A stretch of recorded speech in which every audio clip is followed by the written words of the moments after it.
Welcome to the Business Alliance Sonoma County. I want to welcome your attendance. We're in for a great show today. I'm just going to keep talking because eventually you're all going to sit down and realize you're talking while I'm talking. All right. I'd like to go ahead and ask everyone to please take their seats, and I will take just a second while you do so. Please take your seats. Let's go ahead and get the room together. Thank you guys. All right. I want to go ahead and acknowledge our sustaining members, Fidelity National Title, Sound Ideas, Exchange Bank, Summit State Bank, Leap Solutions, Keysight Technologies, the Geysers at Calpine, North Coast Builders Exchange, can't wait to hear more from them later, Carlisle Macy, FDC, Leap Solutions, Poppy Bank, Sonoma Clean Power, we love that they are here as well, and LaFranchi Architecture and Development. Thank you for being sustaining members. We appreciate your work.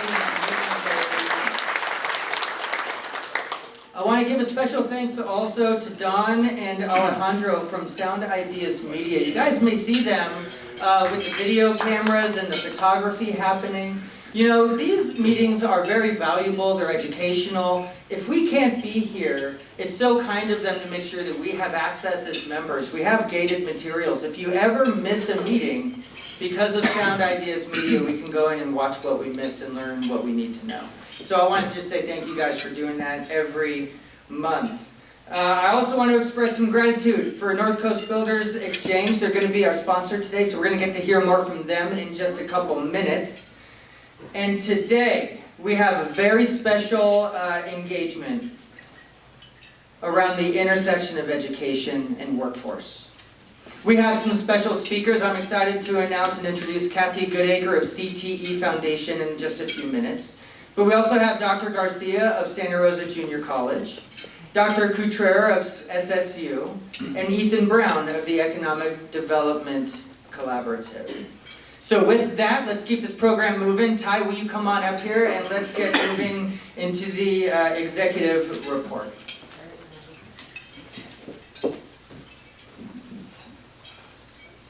All right, good morning. I'm going to adjust this a bit. Awesome. So I'm excited that all of you guys are here today. Welcome. Thanks for joining us. We have a great program where we're going to be talking about how education and the workforce affect our economy. We all have the answer, right? But the magic thing about this program that I really want to highlight is one of our core values as Business Alliance Sonoma County is collaboration. That's not unique to us. I'm sure a lot of people are nodding their heads that's their core value too.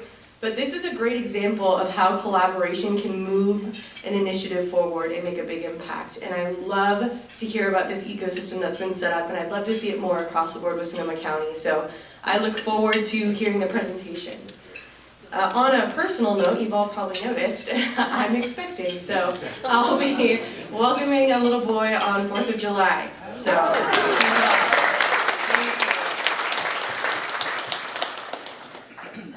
And then Ryan mentioned Sound Ideas Media and the work that they do. I want to point you, there is QR codes on your tables. That will give you access to the slides.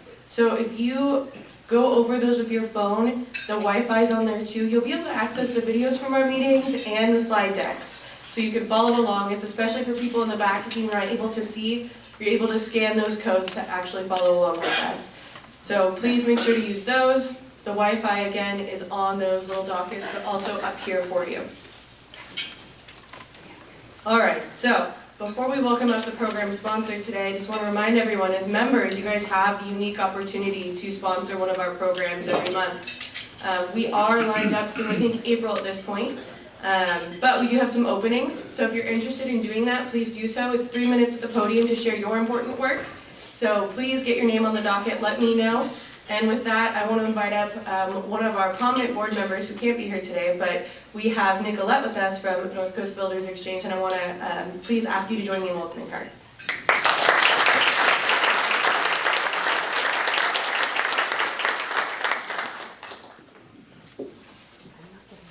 Good morning, everybody. I'm Nicolette Weinsveg, and I'm the Chief Program Officer with North Coast Builders Exchange, and we're honored to sponsor today's breakfast. I couldn't think of a better meeting for us to sponsor because today's topic, the intersection of workforce and education, is at the heart of what we do. For the last 70 years, North Coast Builders Exchange has been the voice of the construction industry in the North Bay. We provide member services, industry advocacy, and workforce development programs that strengthen our local economy and build a skilled workforce. One of our flagship programs, North Bay Construction Corps, which is kicking off at the end of this month, is a hands-on 8-week training program that introduces high school seniors to the trades. These students graduate with real skills, certifications, and job opportunities, ensuring that we're building the future generation of our construction workforce. We also offer a contractor's licensing school, which is new to the North Coast Builders Exchange this year, that helps experienced tradespeople take their next step in their careers by preparing them to take and pass the contractor's state license test. We can't do this work alone, though. North Coast Builders Exchange relies on industry and community partners, like many in this room today, to make these programs possible. And so I just want to tell you a few things that you can do to get involved with North Coast Builders Exchange. One of them is to be a mentor to our North Bay Construction Corps students, or to host a job site visit if you have one, or offer internship opportunities to our students if you are working in the trades, or to financially sponsor a North Bay Construction Corps student to help them start their career in the trades. There is more information on the flyers that are on your tables, and we also have our inaugural edition of Building Connections, which is our magazine that we produce, aimed at industry as well as consumers. So please take a look at it. It has all kinds of information about our member services, the advocacy work we do, our new women's group, Empowering Women in Construction, which we invite you to be a part of. You do not have to be a woman to be a part of that. Men are welcome as well. Allies are welcome. So please take a look at it. The intersection of workforce and education isn't just a concept, it's something that we live every day. Together we can ensure that the North Bay has a strong, skilled workforce for the future. If you'd like to learn more about anything that I talked about, anything that's on the flyers or in the magazines, please come find me and let's connect. Thank you so much.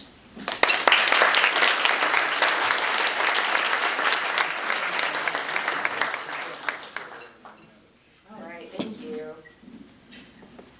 All right, we're going to move right into self-introductions. So another opportunity our members have is to be a pop-up sponsor, and we have one today.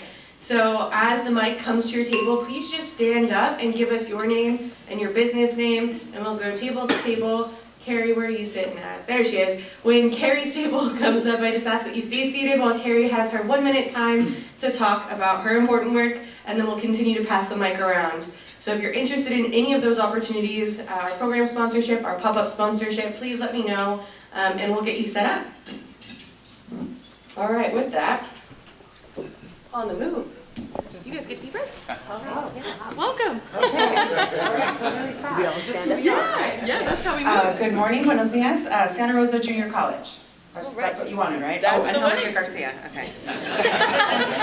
Hi, I'm Megan Rhodes. I'm a job developer at the JC. So when you hear about amazing work opportunities that you want to create at your company, come talk to me. Catherine McGee, Director of the Associate Degree Nursing Program at SRJC. Tammy Sakanashi, Dean of Health Sciences at SRJC. Hi, Kim Kinahan, work experience internship and work experience faculty. And we are looking for internship placements, many. So I have my card, love to get you on our job board handshake if you haven't heard of it. All right, thank you. Oh, Brad, sorry, my boss. That's okay, I'm used to it. I'm Brad Davis, Dean of Career Education at Sonoma Junior College. Sorry. Andriana Duckworth with CTE Foundation. Good morning, Debbie Shoemaker, Business Operations Manager for CTE Foundation. Brandon Jewell, CT Foundation. Mark Stapp, Sonoma State and Santa Rosa City Council. Kathy Goodacre, CTE Foundation. Ethan Brown, Sonoma County Economic Development Collaborative. Paul Yeomans, Exchange Bank, past president, Business Alliance, Sonoma County, and board member of North Coast Builders Exchange. Leslie Simmons, CTE Foundation. Lloyd Schaffner, CTE Foundation.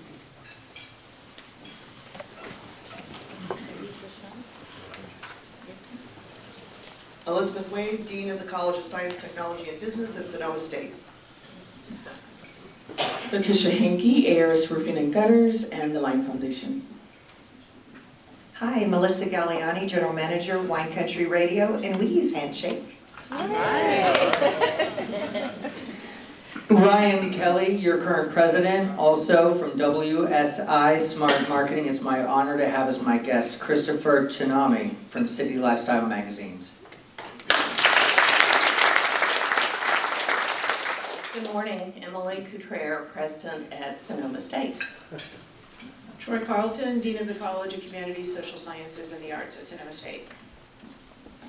Good morning, everybody. Lanny Medina. I am at Sonoma State, and we have a guest at our table, Letitia Hinkie of Next Gen Academy, among other things. I'm Jeff Keating in Strategic Communications at Sonoma State. And Ed Mills, VP of Enrollment at Sonoma State.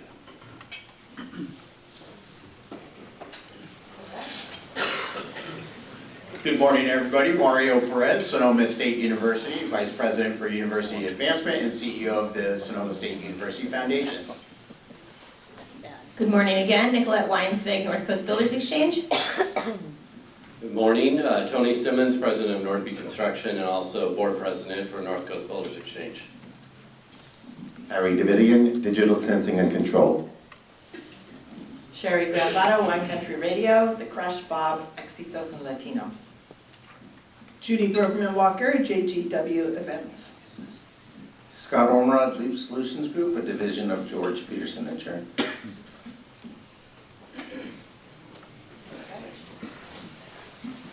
Good morning, Mark Soylan, Soylan Company, and Chair of the Board of Directors at CTE Foundation. Hi, comrades. Artie Dexter, Leduc Dexter, and Super Service Plumbing.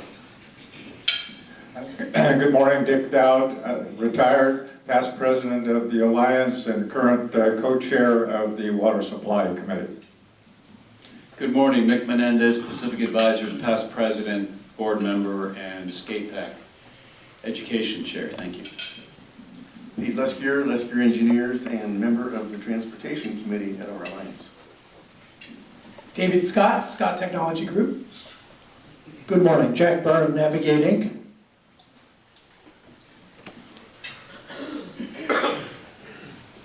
Joe Gaffney, St. Vincent de Paul. Steve Bertlebow with the Friends of Smart. Haley Bly with Boys and Girls Clubs of Sonoma Marin. Solana Whitehead, Boys and Girls Club of Sonoma Marin. Carrie Chambers, New York Life, and today I have with me 4 guests. I have Courtney Biggs from New York Life. I have Dr. Ellis Steinberg, retired Doctor of Education and famous trumpet player with the Soul Section local band. I've got, Rennie is their #1 fan, I think. And I've got Eric McDonald, we call him Tay-Tay, and Michelle Head, who's our 32-year director at the YMCA, and I'm also a board member at the YMCA.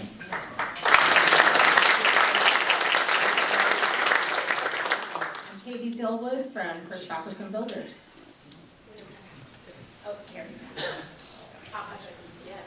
Okay, my 1 minute of fame. So I wanted to do a pop-up today to advertise an event and invite you all that we're hosting at the YMCA called Inspiration. And this event is really to invite any of you or your employees or people in the community that need a little inspiration in their life. 2 of our guest speakers, Eric here and Dr. Steinberg, are going to be 2 of the speakers at this event. Eric was hit by a drunk driver on School Road in Sebastopol a couple years ago. You guys might have seen his story on TV where he got back on the football field at Cardinal Newman and killed it. And now this kid is training for, I shouldn't say kid, young man, is training for the Olympics and getting ready for college. He's a junior at Cardinal Newman. These people inspire me like nobody other on this planet, that make me believe I can do anything. So if you need a little of, I can do anything in my life, come to our event, invite your friends, and we would love to have you, and come see the YMCA. It's a beautiful place. Thank you.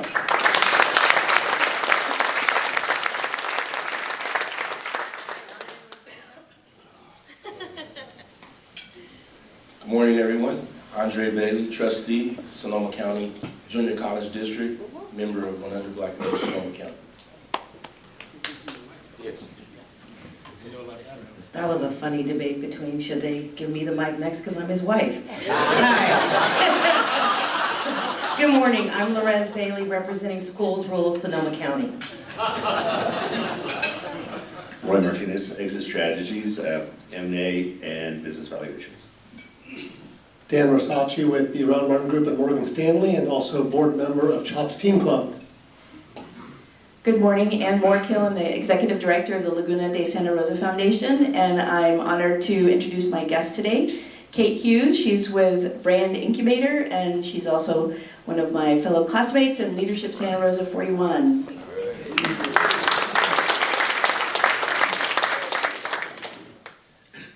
Good morning, I'm Rob Zanville from KLH IT Consulting, and I'm also a board member on this organization. Good morning, Jim Gray, ex-Santa Rosa Junior College, ex-Sonoma State University, and ex-Board of Education in Santa Rosa.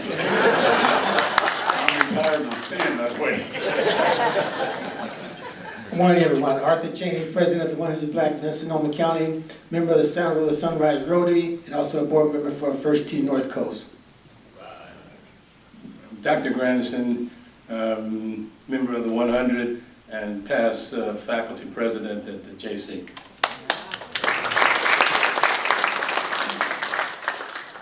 All right, Russ.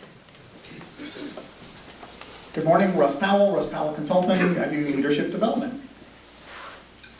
Laura Brigham with UCP of the North Bay and founder of Cypress School and a recipient of CTE. So thank you, Vic Grant. Justin Hunter, Holly Construction. Rick Carlisle, BKF Engineers. Danny Sheehan, Friends of Smart, and also a board member.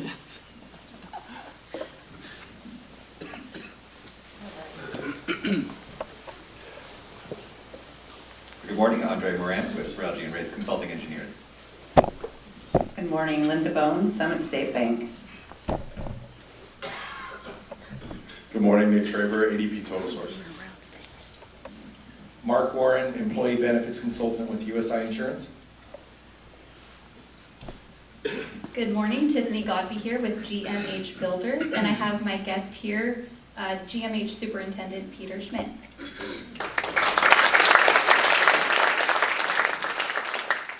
Good morning, Scott Lawrence. Glad to be back at the Alliance representing Sonoma Clean Power.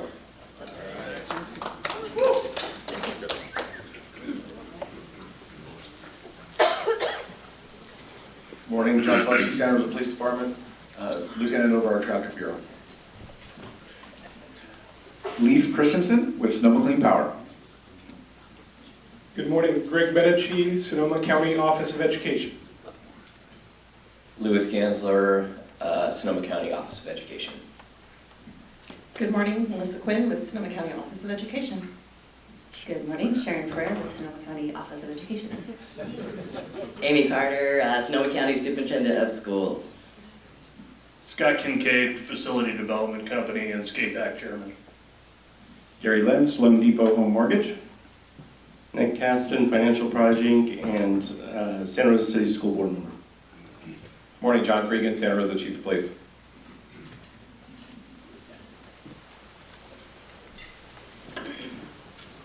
Tony Spisman, 707 Promotions. Jess Hazelwood, Santa Rosa City Schools.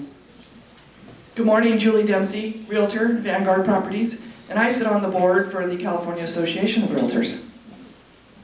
Good morning, Jen Wiltermuth with Schools Rules Sonoma County. Kyle Betancourt, ZFA Structural Engineers. Amber Heideke, the Zones After School and Summer Camp Program. Jeanette Gilbertson, the Zones After School and Summer Camp Program. Carl Service, TLCD Architecture.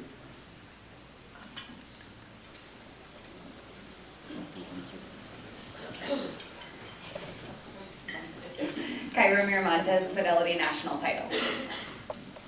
Ramsey Brown, Exchange Bank, and also on the board of the Engineering Contractors Association. Kim O'Day with Fidelity National Title. Sloan Shin, Pepperwood Preserve. Juliana Graham, Senior Advisor at BPM. Brian Lane, BSL Real Estate Services, and ScapePack Treasurer. Conrad Fernandez, Fidelity National Title. Stephen Jackson, retired educator. Paul Schwartz, Commercial Real Estate with Corcoran Icon Properties. Good morning, Heather Thurber, real estate broker, Redwood Empire Realty, and president-elect for North Bay Association of Realtors. Good morning, Jen Collini, Leap Solutions Group, a division of George Peterson Insurance. Maximilian Bushman, Community Matters. Good morning, Tawny Tisconi. I own Tisconi Event Management Solutions, and I'm the secretary treasurer of the organization. Good morning, Jason Lee, Principal of Rosen University Prep, and Alliance Board Member. Kurt Nichols, retired past president. Mark Hale, Caroline Lacey.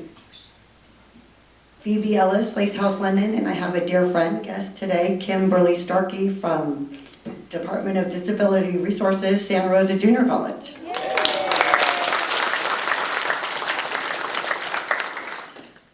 Bill Bolster, closet nerd, electro-optical.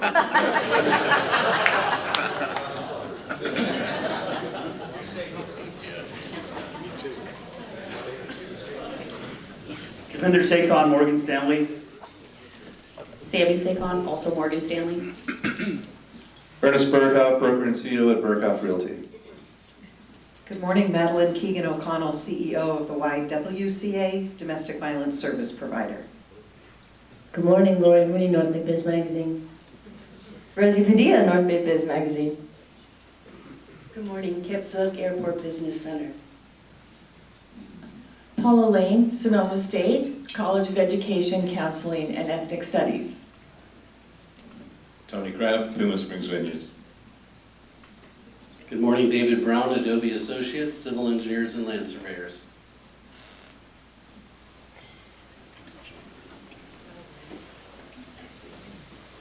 Tom Clemmer, Clemmer Construction Company. Steve Click, Bauer Associates, and President of the Board of Directors for the Sonoma County Fire District. Morning, Aaron Smith with Adobe Associates. I'm Marlene Soyland Management, and I wish I was able to say that I was smart enough to invite two guests, but Jewel actually invited herself. This is my niece, Jewel Soyland with River City Bank, and her colleague, Michael McCormick, with River City Bank.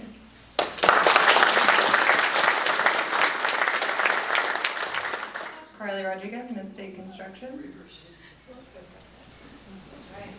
All right, and then I'm going to direct you guys to the front where Alejandro's going to help us get a photo here. And while he's getting up there, I am going to ask anyone that is in a committee of the Alliance to just stand for a second. You sit on a committee of the Alliance, please stand. The Alliance has committees. All these people standing are active members, and I want to see everyone in this room standing because everyone should be participating somewhere. So please consider joining one. Thank you guys so much for being a part of that.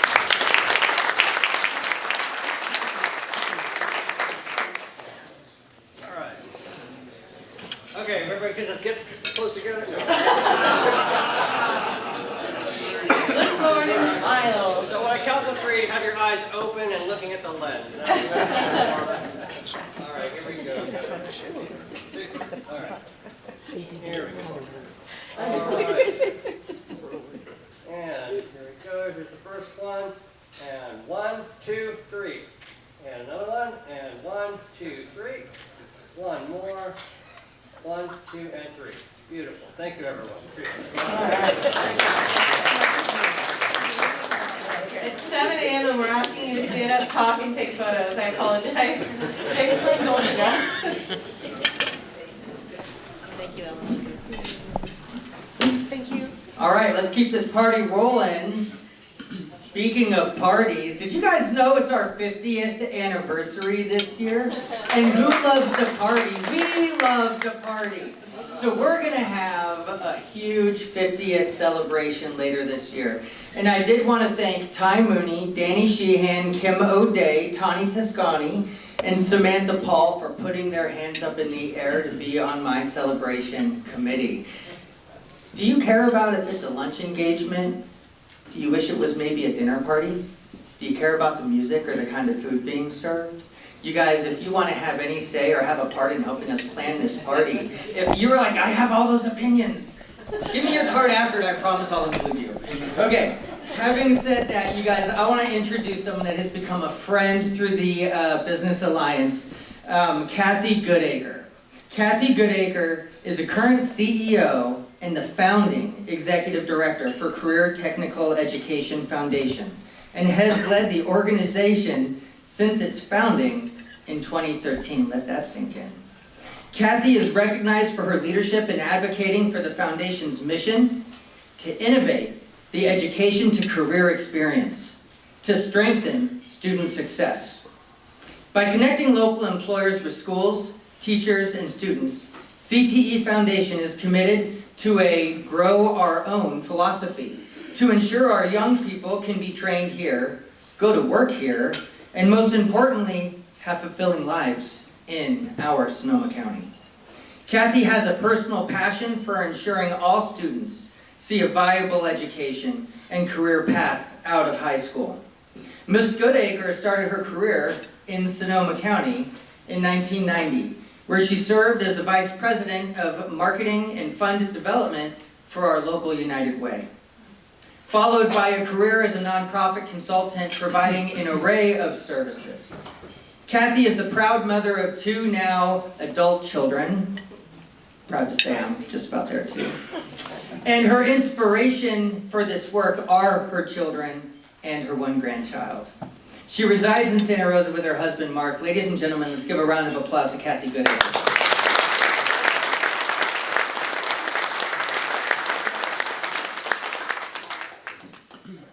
Good morning, and just one correction. My husband's name is Matt.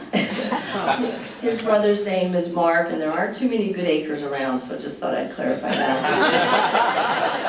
Anyway, thank you so much. Thank you all for being here. What a great crowd. It's just wonderful to see this room continue to grow and expand in this year. And I'm proud to be part of the leadership with the Business Alliance, Sonoma County, as a board member. And today I'm really excited to be here to lead with this esteemed panel to talk with you about some of the efforts that are going on.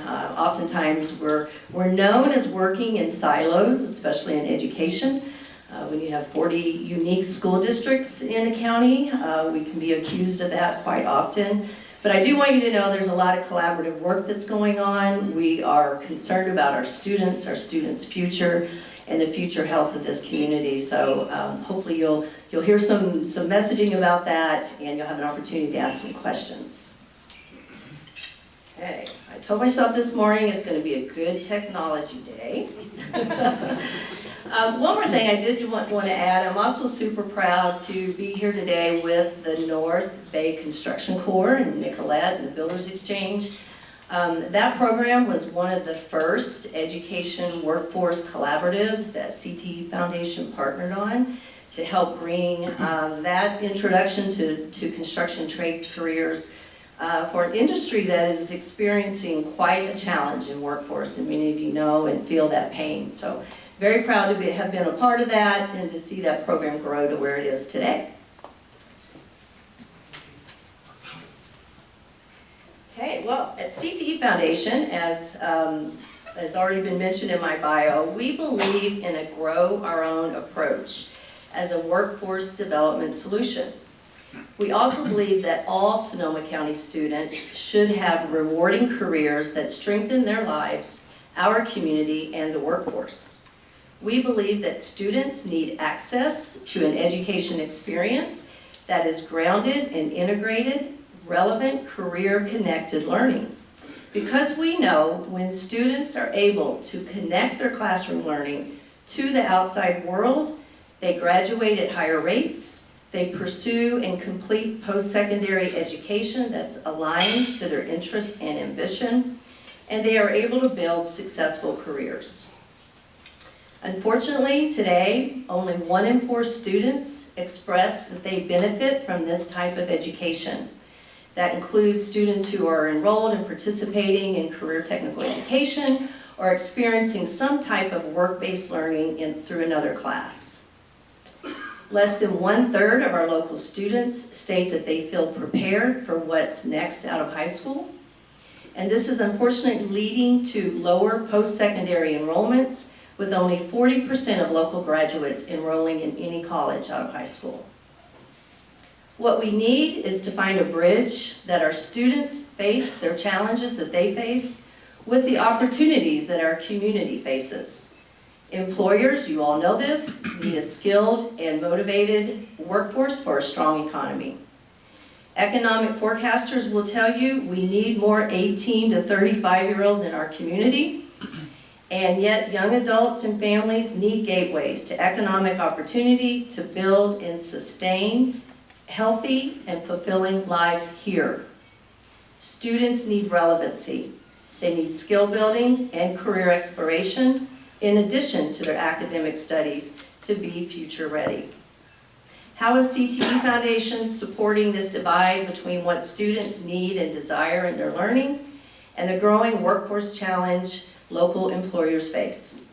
First of all, we partner with education, industry, and policy leaders to create educational opportunities that connect students to the high demand, high wage, and high skill careers here.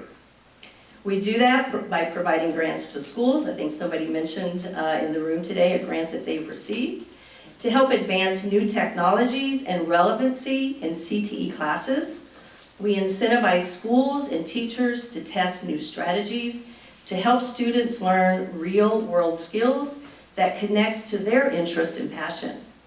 We also launch out-of-school programs like the North Bay Construction Corps that connect students to local industry and provide hands-on learning, skill building, and internships, a key word in today's program, to help guide them into the high-demand careers locally. We recruit local employers, so just so you all know, you're all a target list for us to participate, and there's lots of people here today that you can talk to after the program about how you can support our students through internships and work-based learning. And importantly, we're building awareness and we're in advocacy to help understand that career-connected learning is an equitable pathway to a successful future for our students. And much of this work involves dismantling the college versus career mindset and the false narrative that there is only one successful path out of high school. Recently, CTE Foundation assumed the role as an intermediary in convening our education and industry leaders and designing a blueprint for creating accelerated education pathways into the healthcare sector. While the focus was on healthcare, this blueprint can be applied as a model in how we build a regional ecosystem for workforce development aligned to other industry sectors that are driving our economy now and into the future. So why did we choose healthcare? Well, currently there are 35,000 jobs in this industry sector in Sonoma County. There's an 11% projected growth in this industry sector by 2028.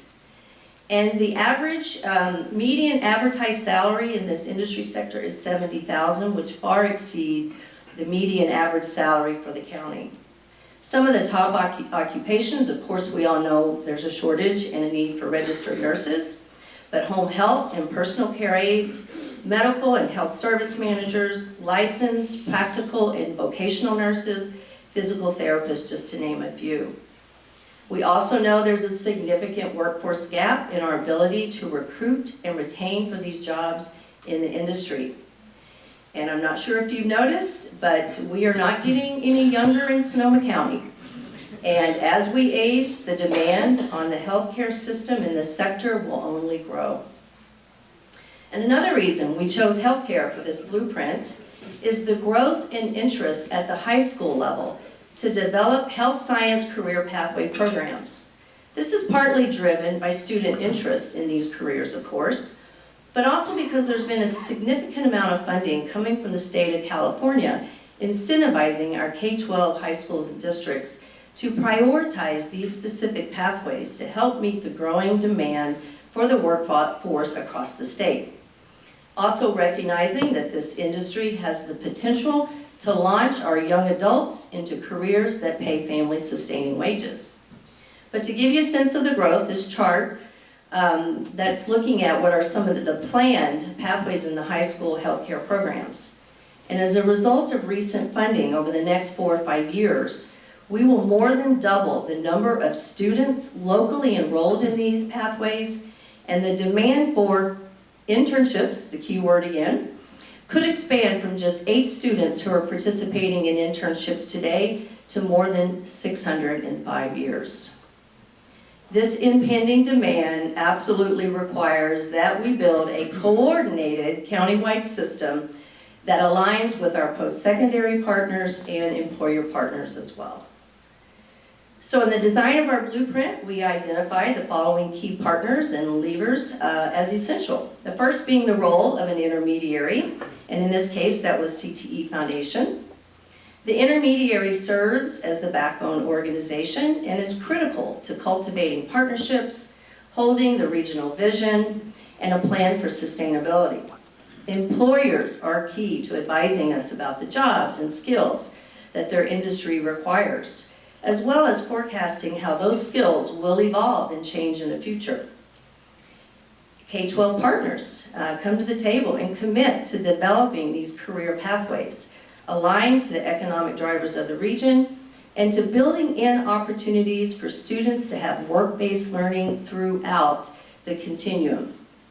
Post-secondary partners, of course, are key to guide us in knowing the aligned courses, certifications, and degrees that they offer, and to commit to ensuring our students have access to early college credits and dual enrollment opportunities while in high school to help ensure smooth transitions for those students out of high school. Workforce and economic development partners are needed to keep us current on the job and workforce trends, the skills needed, and the expected salary ranges. By the way, that's a motivation for our students. How much can I make in that industry? One of the first questions that come up when they have a guest speaker. Lastly, we need to be aware and be leveraging our funding and policy levers that can create both opportunities but also barriers to success. So this is our collective. Ultimately, there are no shining stars in our collective. We're building a constellation, not stars. It's not up to just one institution alone to address a workforce challenge, but we need to address it as a regional ecosystem of players. This group of stars and players met over a series of meetings and months. Actually, it was called a blueprint sprint, so it was a very condensed period of time to design our blueprint for accelerated pathways in the health science fields. I know this is I always hate it when somebody says, this is really difficult to see what's on this slide, but I want to put it up here, and then I am going to zoom in a little bit so you can see what the blueprint result draft from the sprint is about. But essentially, this is a draft, and as opposed to putting copies of this on your table so that you can see it, this doesn't really yet fully exist. We're continuing to develop and build out this pathway model. But to give you an idea, zooming in here, this is a little bit closer look of what that high school pathway might look like. Beginning in 9th grade and through 12th, you can see there's some introduction courses that are aligned to, in this case, 2 specific pathways in health sciences. One is public and community health, the other being patient care. Some of their core courses and academic courses are aligned to that pathway. There's early college credits that are built in. These are specific agreements with our post-secondary partners. You'll hear a little bit more about that in a bit. And then work-based learning, that WBL line and the sort of faded yellow in the middle, we feel is critical that those type of exposures and building awareness of careers starts as early as middle school. The next set of charts transitions into some of the post-secondary options. You know, we all talk about nursing program. We know the nursing programs are impacted at both of our institutions, but there's more than nursing out there that we need and that students can find their way to. And so we want to build this pathway so that students can build credentials and certifications as they graduate, or while in high school, but then as they graduate, that could then eventually lead into higher degree programs. So this would be an example of the 2 to 4 and beyond degrees that are offered at SRJC in Sonoma State, giving you specific careers that you could launch into out of these programs, the length of time, and of course, the average entry-level salary for those careers. So where are we? The collaborative continues. The work will continue. Currently, we have working subgroups that are looking at how do we create equitable access to work-based learning opportunities for our students, including internships, as well as the early college credit, so that students in Cloverdale have the same opportunities that the students in Santa Rosa or Sonoma Valley, West County, or Petaluma. We will continue to grade and leverage all the funding opportunities to support the collaborative. And we're working with our K-12 partners as they look to customize their blueprints aligned to their school and aligned to SRJC and SSU, and to support the student recruitment and promotion of these pathways. We know this is a long game. We want to prioritize a long-term regional impact, addressing barriers, building capacity, promoting our shared vision for education that unites college and career readiness. Ultimately, we have to work together to ensure these pathways to success are clear, with smooth transitions, and accelerated in a way that academic studies are aligned to student interest and ambition. We need to change the narrative that high school pathway is not a binary choice, college or career, and as we work to grow our own in Sonoma County, all students need to be prepared to pursue a career that pays family-sustaining wages and leads to a fulfilling life here in Sonoma County. Can I get a hell yeah?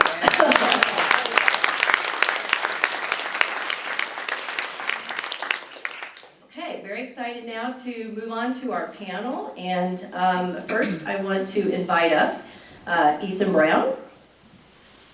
Come on up and grab a seat.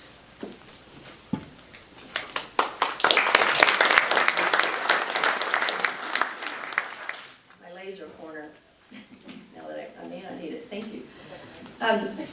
Ethan is the Executive Director of the Sonoma County Economic Development Collaborative, formerly known as the EDB. Ethan joined the EDC in 2012 and has held roles in providing direct business assistance to entrepreneurs, small businesses, and established firms. Throughout his experience with the organization, he's had the opportunity to develop and execute strategic plans, work with businesses and stakeholders during disaster recovery, and help transition the department to a broader focus on broader social elements critical to inclusive economic development. Prior to joining the EDC, Ethan owned a small residential construction company. The EDC is currently active in a number of areas, but the North Star has always been providing resources and action around creating and maintaining a vibrant economy where all Sonoma County residents thrive. This is done through direct work with local community, stakeholders, and importantly, through partnerships with local governments, nonprofits, and educational institutions. Next up, I'd like to invite Dr. Angelica Garcia.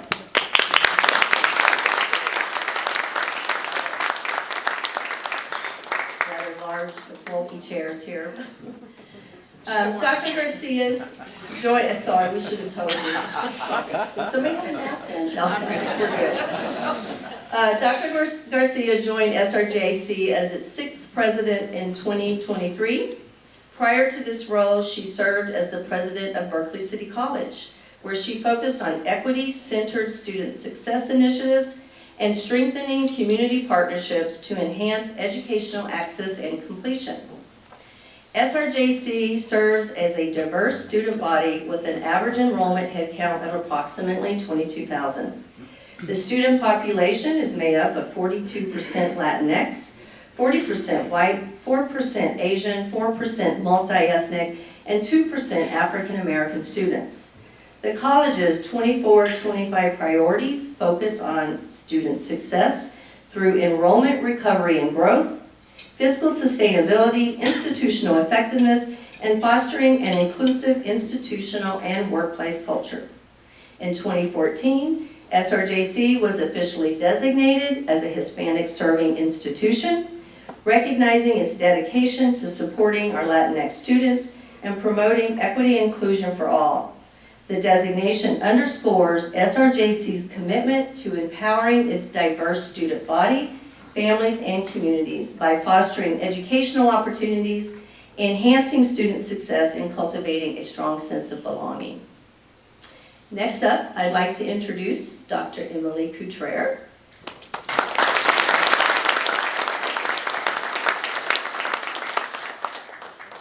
She might need an extra hand there. Dr. Couture has served as the interim president for Sonoma State University, and she has served in this role since August of 2024. In her nearly 40-year career in higher education, Dr. Couture has served in a wide range of public institutions, including provost and vice president for academic affairs at California State University, San Marcos, from 2006 to 2013. Couture left CSU San Marcos to become president of A&M Texarkana, a role she held for more than 10 years. Sonoma State University serves nearly 6,000 students from across the state and has highly regarded programs in areas that include education, business, nursing, and criminal justice. SSU boasts one of the top four-year graduation rates in the CSU system and is also among the best for transfer student graduation rates. It is the only accredited liberal arts institution in the CSU, and their graduates are leaders in many of the region's largest industries, including the wine industry, healthcare, accounting, and finance. Dr. Couture is currently leading Sonoma State through a restructuring designed to make SSU an even more positive presence in our local community and regional economy. So thank you again for all being here, and I think I'm going to take this microphone, we have another one? Okay. And make my way over. Yes. Okay, welcome again. First, I think I want to start with Ethan Brown to further set context around this ecosystem that we're talking about of education and workforce.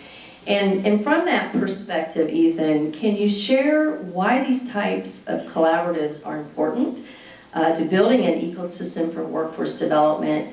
And when you and I spoke in preparation for the panel today, we talked about regional, and what does that mean and what can that look like? Excellent. Well, thank you for the question.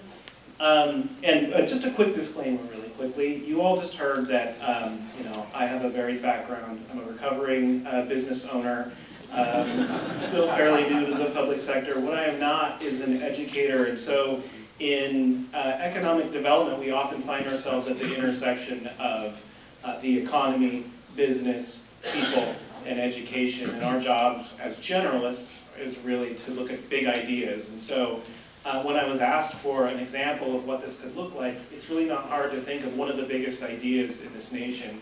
And if you're not familiar with what the research triangle is, it's out in North Dakota. And this is really an idea that started post-war, so it's very well established, but it really started notably with professors and educators from the area universities. So North Carolina State, University of North Carolina, and Duke. And what they saw was a need as the area's agriculture, textile, and furniture industries was flagging at that time to create a more diverse economy. So if you've heard me speak before, you'll hear me talk about economic diversity in terms of how dependent we are on one industry or another, right? And how you need to continue to grow your tax base with a diverse industry base so that you're somewhat less a victim when the economy moves in one direction or the other. So that's exactly what was on their mind. They started out by forming a nonprofit. And again, I just want to keep pointing to the fact that these are educators that started this. And that's, I think, what we all in this room, really love to see. And they acquired the land. It initially became home to the Microelectric Center of North Carolina Biotechnology Center, and the National Institutes of Science. It's leveraged that educational and industrial resource to become really a nucleus of workforce development there, and now houses over 300 businesses and 55,000 employees. I mean, as I said before, that's a huge aspiration. And likely it could be out of scale with an area like this, but it's something to think about as we talk about collaboration. And locally, I recently became aware of a group called the Redwood Coast K-16 Collaborative. Again, I'm a generalist, so I'm not always up on these things right away. I'm sure that my panel mates know of this group. But they cover the counties of Del Norte, Humboldt, Mendocino, and Lake. Membership includes 5 regional post-secondary institutions and includes SSU. And each of the county offices of education is led by a steering committee that's inclusive of industry partners. And the stated goal here really isn't much different than that of the research triangle. It's to develop local talent that's aligned with economic need in the area and retain that local talent. And so it's heartening to see that something like this exists. And even if it doesn't officially cover Sonoma County, I imagine that our employers and students here are beneficiaries because SSU is a participant in that. And so, Kathy, when you had asked me what a functional ecosystem looks like, I think it just starts with intention on the part of the educational community. It includes economic analysis. It includes also investment and commitment from the business community. Great. And that K-16 Collaborative, by the way, was a state incentivized funding model that rolled out across the state and also called out some very specific sectors and pathways, and we're proud to support Sonoma State in that. So there are definite connections with that North State Collaborative in Sonoma County. Dr. Garcia, I'm going to just come down the line here. Can you describe how SRJC collaborates? I know we put a model together and a blueprint as an example, but how do you collaborate with our K-12 schools, post-secondary partners like Sonoma State, and our local employers to ensure that your certification and degree programs align with our regional workforce needs? Thank you for the question. I love that we're supposed to answer these questions in 2 minutes. Yeah, let's see how that's I will do going. my best.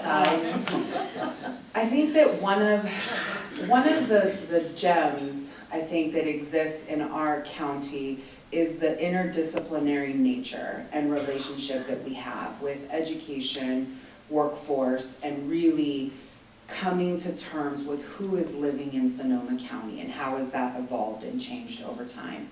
So the relationships and the collaborations, I could spend hours talking about what we're doing with K through 12 and dual enrollment and early college credit, and some of it is by design and other parts of it is random acts of dual enrollment. Really caring people or saying, hey, I want to do this and offer this for my students. And so what I will say is that Santa Rosa Junior College does all of it and will engage in that space.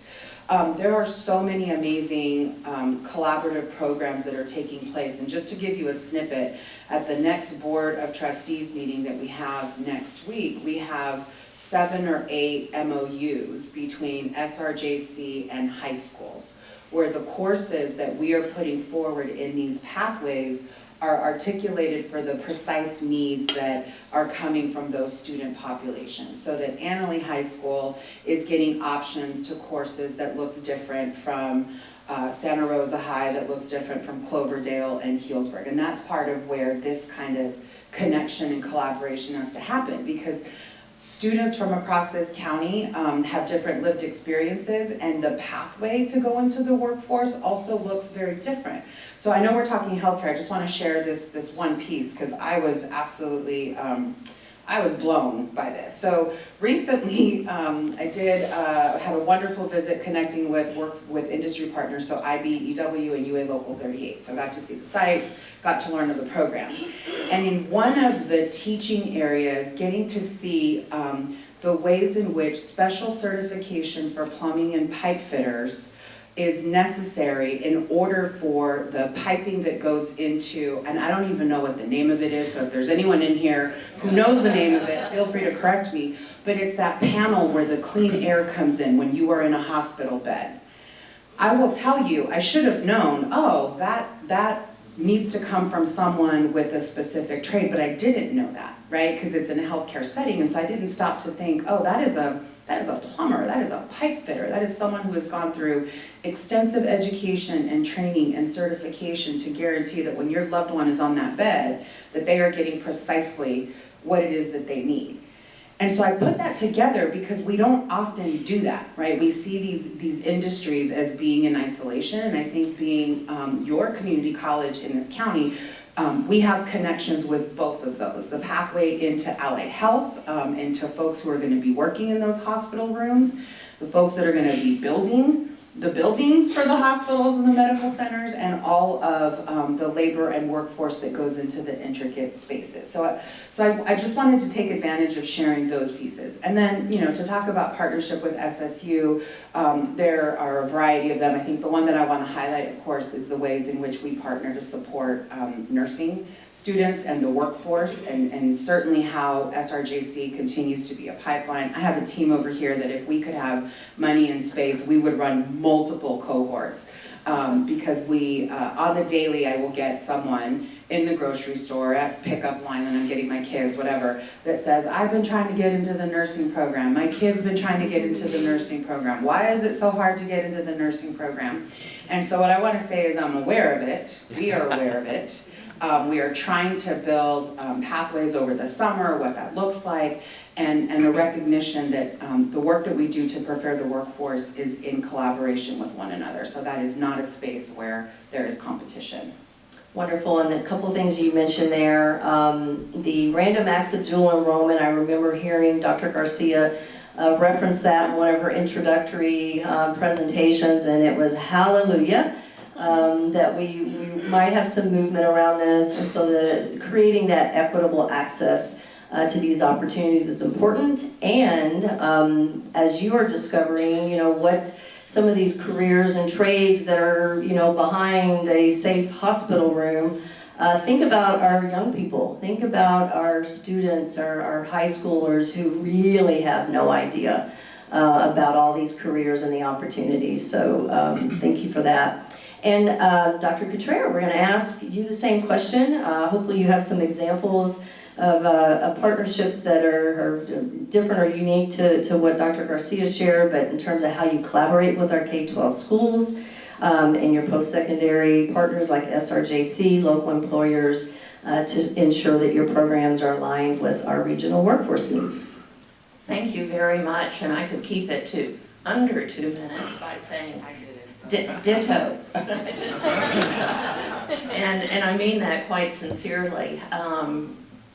What she said is so important, and what you said was so important to us at Sonoma State, because it really does come down to a key word, and that is pathway. And if you think about what a pathway is, it's something that leads you to one point, from one point to another, on into the future. And we see ourselves as being key to developing pathways for people who live here in Sonoma County, and also people whom we can bring here to Sonoma County from other parts of California, from other parts of the United States and the world. And I emphasize that because that is so important, to bring new people here as well, young people here. So that is one of our goals. One of the things that we hear is that we need more workforce. We need more young people moving in. So we are working to respond to that. Now, more specifically to partnerships, we have many of the same kind of partnerships. We're really proud to be part of Redwood.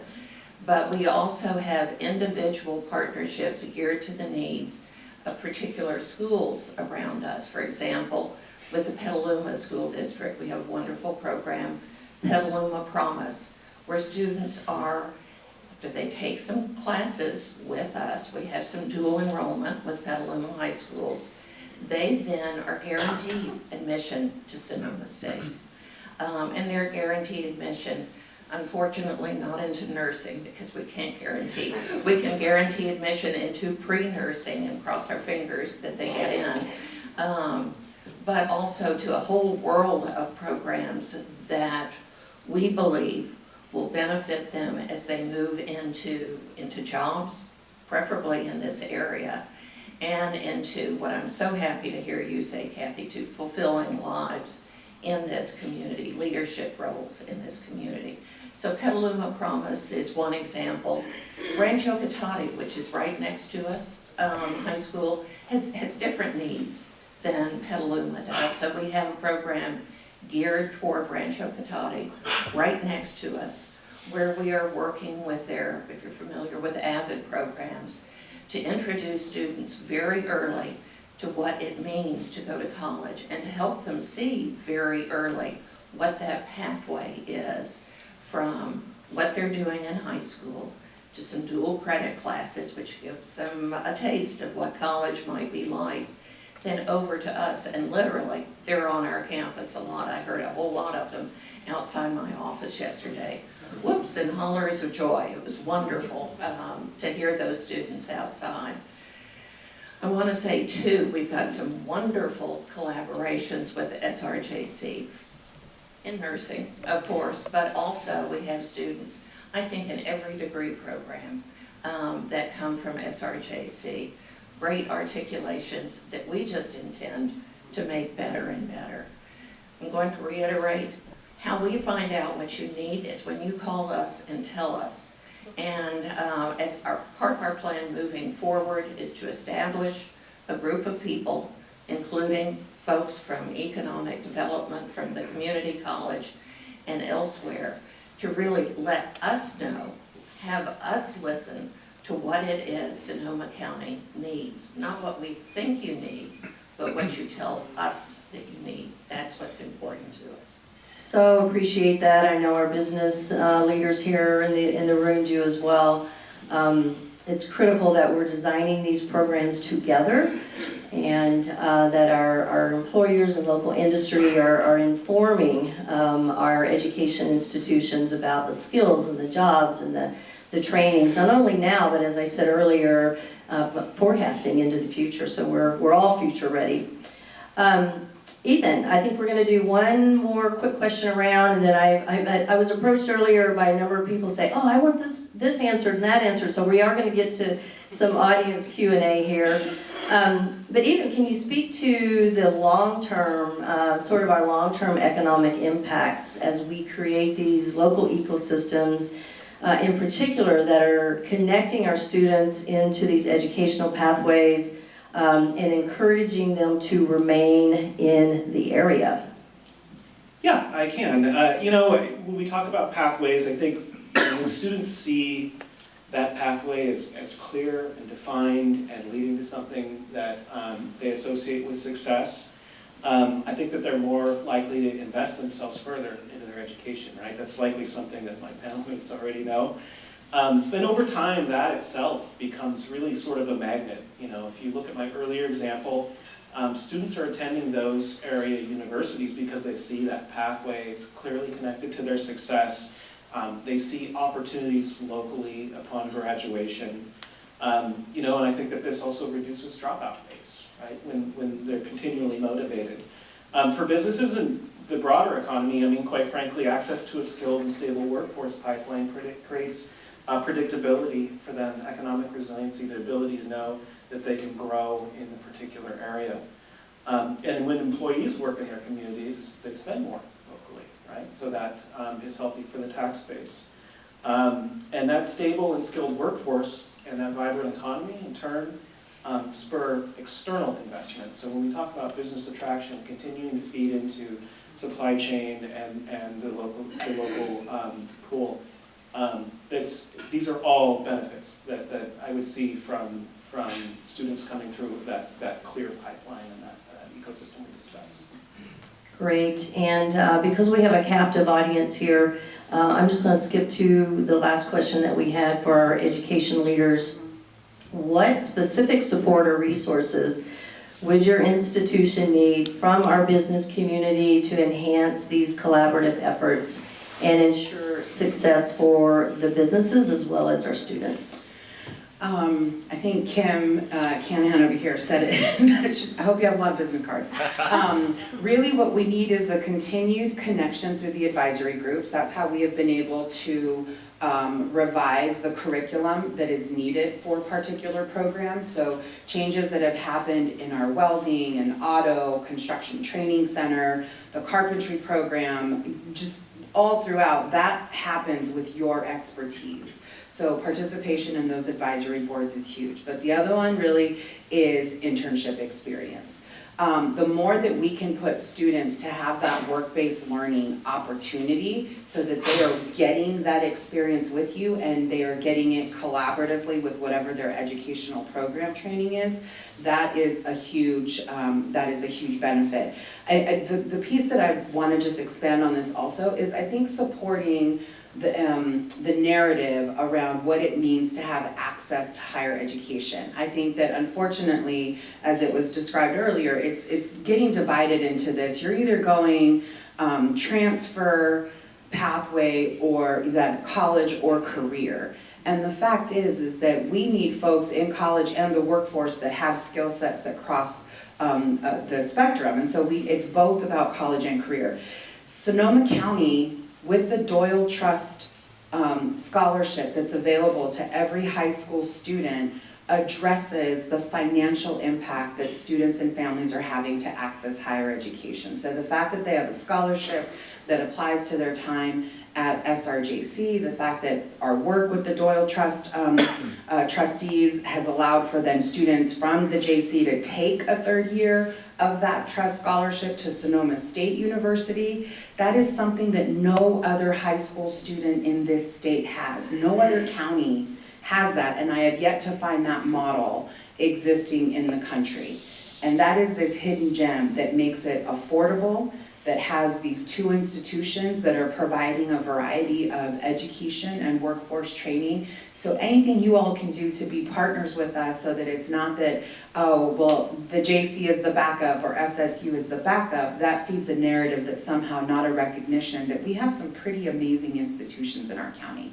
And I say that, I have two daughters of my own, and I have every intention that they are gonna be in dual enrollment, CCAP, they're gonna be at the JC, and then I would love for them to stay nearby. I don't want them to live in my house anymore, so you better have them. Okay, so I don't want them to live with me anymore, but I do want them to have that experience because I think that I want them to know what it looks like when a community is looking out for them so that they can stay here.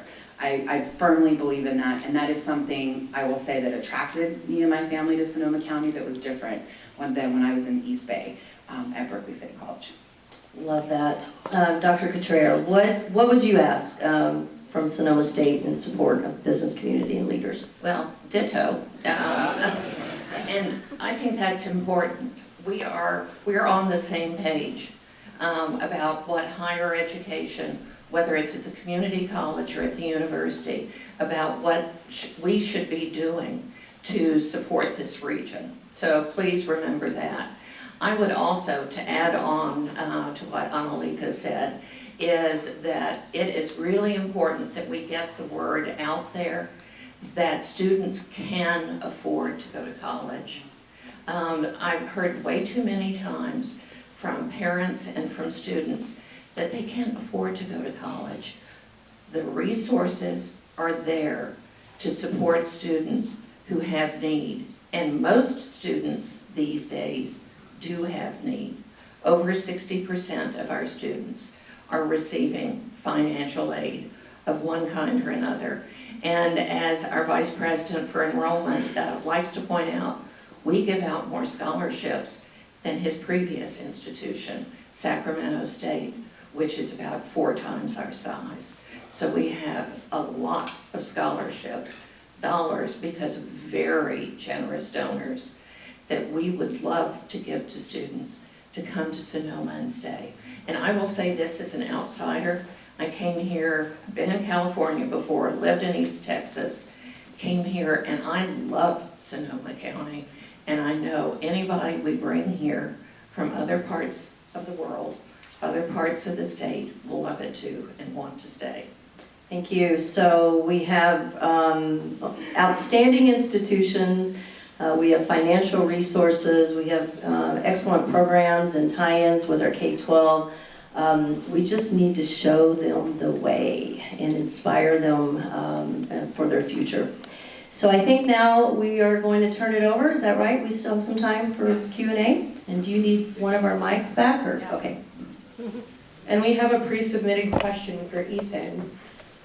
How can we measure the impact of aligning educational pathways with local business needs? There are many different ways we can do that, both quantitatively and qualitatively. Obviously, you want to look at the employment rates of recent graduates, right? See whether what you're doing, what your interventions are working for them. But you're also going to look at wage growth and maybe even more importantly, economic mobility. And I know that many of you may have just read an article that focused on that in the PD across several institutions. From an economic development standpoint, we're also going to look at business retention and expansion. How are businesses able to grow here? How are they able to look? How easily are they able to locate here and find the resources that they need? You're going to look at educational enrollment and completion rates, internship and apprenticeship participation. It's kind of like playing in the rain. And then another really important thing that we watch as economic developers is in and out migration or net migration. Is the area growing or is it shrinking? And spoiler alert, many of you probably know, it's been shrinking. Our growth is just starting to flatten out, or the loss has just started to flatten out. So that's something that's really important for this area. But beyond these indicators, qualitative assessments, which we do a lot of, such as employer feedback, student satisfaction surveys, and case studies of successful career pathways could really add some depth to that analysis. So that would be my answer for that. Are there other questions? All right, Steve. While you're walking over there, can I just say that there's also a component from, I think that, to underscore what you said, and this notion that when we're bringing in workforce or when students are here, it's a recognition that our respective institutions or business are in the microcosm that is the county. And so what does it mean to live in this county? Can someone see themselves in this county? Do they see themselves culturally, their family dynamic, how they connect to? And so I think that's another piece in terms of how do we keep that connected so that the growth then becomes I don't know about you, but like I come from a pathway of if one of us made it there, then we're all gonna go there and figure that out. And the same thing happens, whether it's with employment or students. And so I think of one of our priorities being institutional and workplace culture is that we want people to be happy and be seen and be fulfilled when they're working at our college, because then that's what they're gonna bring when they engage with students so that they'll keep coming back. So how important are summer jobs in somebody's pathway to success? Oh, that is very important. And what I would say is because of the curriculum that we have is that a summer job at one of your organizations can very easily be aligned with a work-based experience course at the JC. So it's double incentive for your student or for your employee because they could get financial compensation and experience in working with you, and they're getting college credit for that. So that's the dual piece, and that's where Kim was saying that she apparently brought a palette of business cards for I agree with that, and I would also add that I think a lot of people don't realize the high percentage of our students that are working year-round, not just in the summer.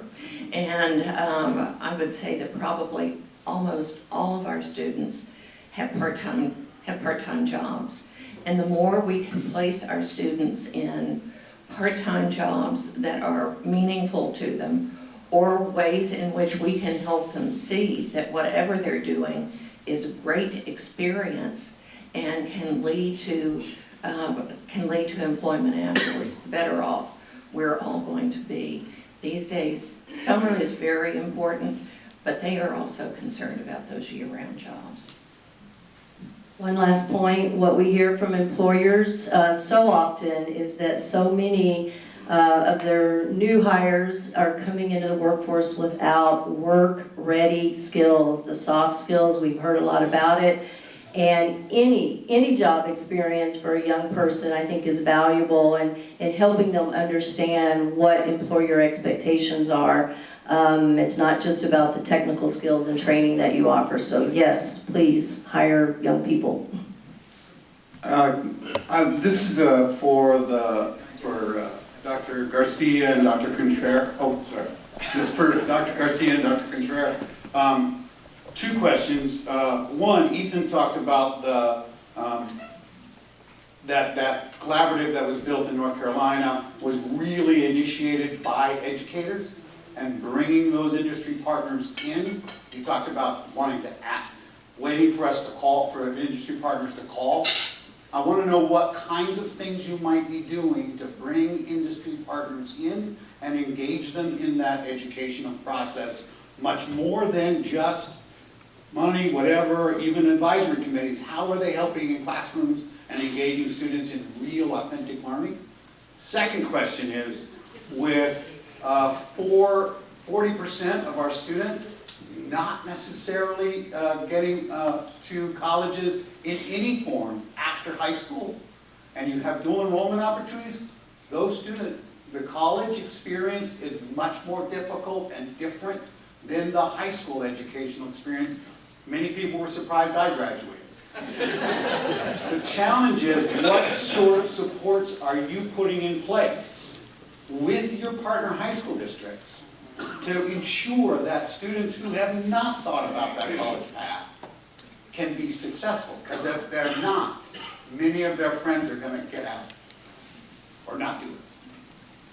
I think you'll find these days that universities, it's certainly true at Sonoma State, have a number of programs in place that support students from before the time they arrive at the university. We have pre-college programs that specifically reach out to the high schools to help students understand what the difference is between being in high school and being in college.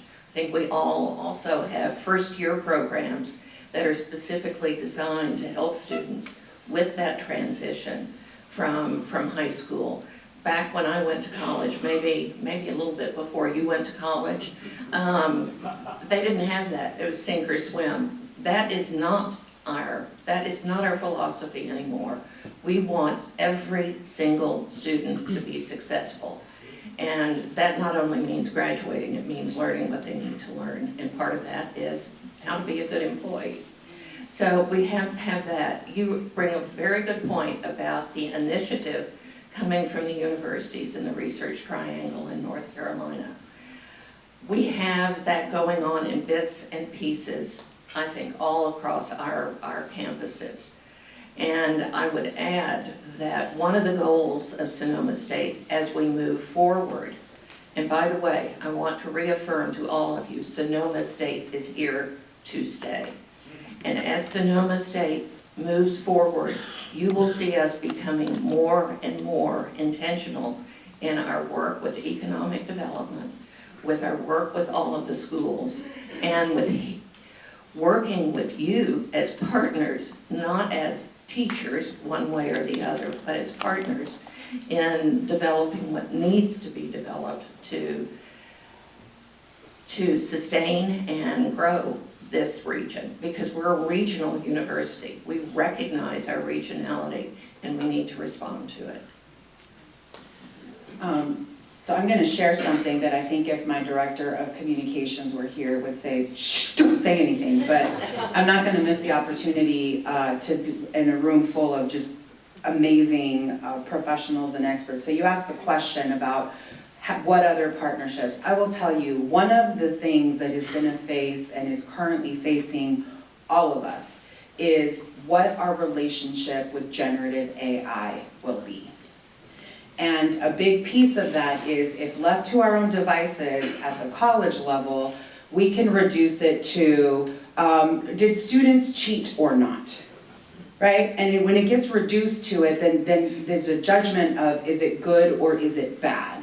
And as an educator and as someone who's trying to be a part of a structure that's supporting people to like advance, we need to figure out, and that's why I asked the question, what is our relationship with generative AI? Because it is certainly in our areas. And if I were just to ask, if there was a summit or a talk or something about how AI is impacting your respective organization or business, is that something that you would be interested in participating in? So, I mean, this is where I want us to look around the room, because here's the thing, right, is there's a level of fear that comes with it, that it's taking jobs. The more that I'm exploring, and look, I am not an expert by any means, but I am a student, is that it's not about it's replacing people. What it's doing is it will replace tasks. And so the question then becomes, how are we preparing our graduates to have the discipline expertise, the professional expertise that you need in combination with knowing how AI is impacting your respective areas? And I'll just tell you this again, I love sharing things. A couple years ago, the Nobel Peace Prize for Chemistry around protein development was awarded to 2 software engineers because of their work with a researcher on the 25 different mutations of protein molecules. In chemistry, 2 software engineers. And so if like that is happening at that level, then I have to believe that we have to entertain that. So back to your question, I would really appreciate getting input into what it is that you need students to know about AI, so that when they are presenting in front of you, they are a qualified, educated, informed, and have work-based learning experience. That is something that I would love. I'll just add, because you made me think of it, I spent some time with our reporters for our campus newspaper the other day. I expected to be grilled, frankly, I wasn't going to bring this up, about our budget cuts, right? You know what they wanted to talk about? They wanted to talk about AI and the initiative of California State University to ensure that there is not a digital divide on the universities around AI. They recognize how significant it is, and it's up to us. Actually, this is a place where we need to learn from them. I think we're almost at the end. One more minute. One more question? Okay, I think that's me. So you're talking about a lot of pathways from high school into careers. What happens to all the kids that wander off the pathways? Because that's my personal experience with my kids. You know, and they, especially during coming out of school during COVID, do you have any programs to help find these 20-somethings that have not found their path, that need some help with this? And are you doing outreach to that group? I think this is more the JC's area. Well, it should be both. It's both, but that's right. so what I would say is we like to say, this is no disrespect to our four-year partners, but we take the top 100% of every graduating class, and anyone who remotely wants to learn something new, we want you to, right? And so in this particular case, the programmatic support, it's easy to talk about high school because it's a very linear process, right? You go in elementary school, you go to high school, then you go to higher education.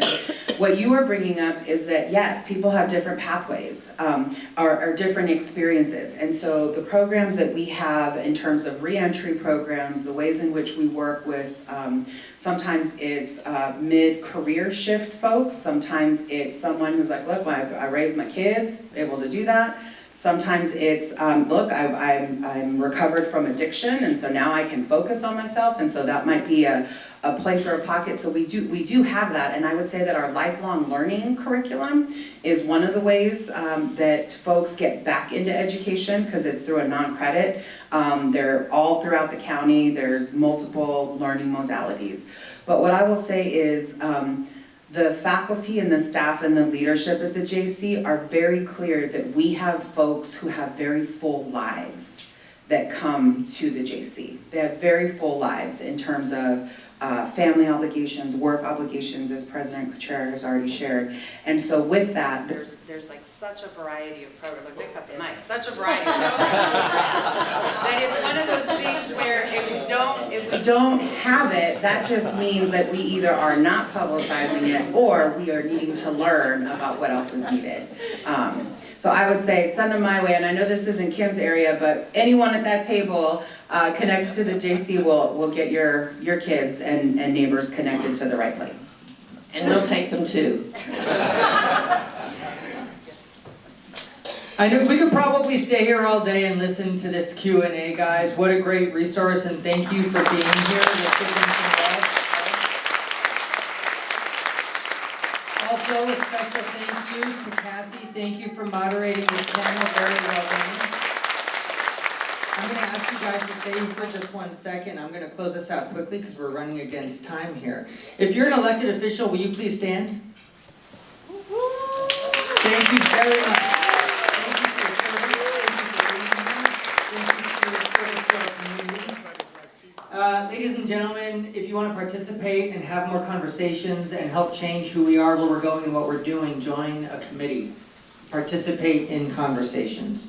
Pay attention to what's coming. We can't wait to finalize our next month's membership meeting. It's going to be awesome. They all are. If you have visited a few times and have not become a member, it's time to become a member. We'd love to have you join and participate in moving us forward. Thank you guys for coming and have a great week.